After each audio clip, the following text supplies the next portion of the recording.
नमस्कार, आप देख रहे हैं लाइव न्यूज नई सोच और मैं हूं आपके साथ शालिनी। आओ बढ़ते हैं आज की बड़ी और खास खबरों की ओर। यूपीए के आर्थिक कुप्रबंधन से टूटती थी डील, अब आत्मविश्वास से भरा है भारत। ट्रेड डील पर बोले पीएम मोदी, कोई ठोस निष्कर्ष नहीं निकल पाता था। पिछली संप्रग सरकार ने अपने शासनकाल में कुछ व्यापार समझौते करने की कोशिश की, लेकिन ये यात्रा अनिश्चितता और अस्थिरता से भरी रही।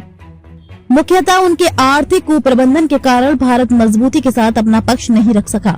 उन्होंने बातचीत को निष्कर्ष तक पहुंचाने के लिए अनुकूल माहौल नहीं बनाया। बातचीत शुरू होती और फिर ठप पड़ जाती थी और कोई ठोस निष्कर्ष नहीं निकल पाता था।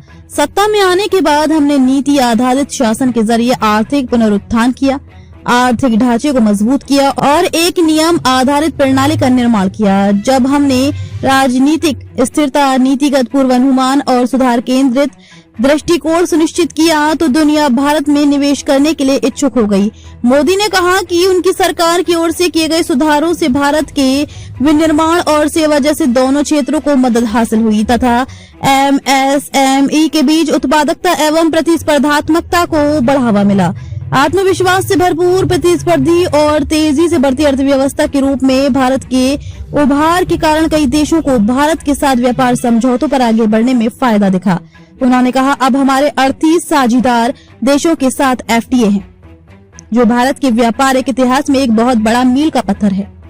इन व्यापार समझौतों की एक खास बात यह है कि ये कई महाद्वीपों में फैले हुए हैं और इनमें अलग अलग आर्थिक ताकत वाले देश शामिल हैं। हमारे देश में एक नया आत्मविश्वास है। अलग अलग तरह की चुनौतियों के इस समय में भी हमारा राष्ट्रीय चरित्र सामने आया है और हम मुश्किल वैश्विक हालात में भी व्रत की चमकती हुई किरण हैं। स्वभाव के कारण कभी संतुष्ट नहीं होता। प्रधानमंत्री ने कहा कि राजग सरकार सुधारों के लिए प्रतिबद्ध है, जिसे उसने सही मायनों में करके दिखाया है।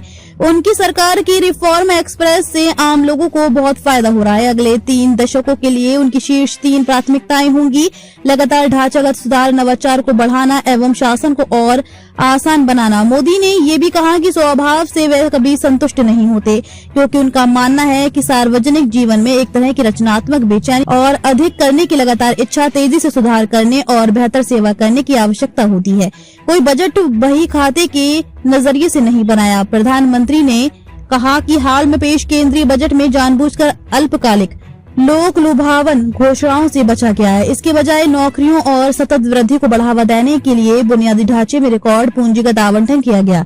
मोदी ने कहा कि उनकी सरकार ने अपने कार्यकाल का इस्तेमाल पिछली सरकारों द्वारा छोड़ी गई ढांचागत खामियों को दूर करने, बड़े सुधार करने और विकसित भारत की नींव रखने के लिए किया है। ये बजट उस यात्रा के अगले स्तर को प्रदर्शित करता है। उन्होंने कहा, हमारा कोई भी बजट एक आम बही खाता बनाने के नजरिए से नहीं बनाया गया है। अगर कोई पिछले 25 वर्षों में मेरे नजरिए को करीब से देखे तो ये साफ हो जाता है कि हमारा काम टुकड़ों में नहीं होता। इस साल का बजट मजबूरी के कारण पैदा हुआ, अभी नहीं तो कभी नहीं वाला पल नहीं था, बल्कि तैयारी और प्रेरणा से उपजा हम तैयार है वाला क्षण था। ये बजट एक विकसित राष्ट्र बनने की भारत की प्रबल इच्छा को रेखांकित करता है। दुनिया के डाटा को किया आमंत्रित। डाटा सेंटर में निवेश को बढ़ावा देने के लिए बजट में नए प्रोत्साहनों का उल्लेख करते हुए मोदी ने भारत को डिजिटल इंफ्रास्ट्रक्चर और एआई के ग्लोबल हब के तौर पर भी पेश किया। उन्होंने कहा कि देश दुनिया का डाटा होस्ट करने और तकनीकी क्रांति की अगली लहर का नेतृत्व करने के लिए तैयार है।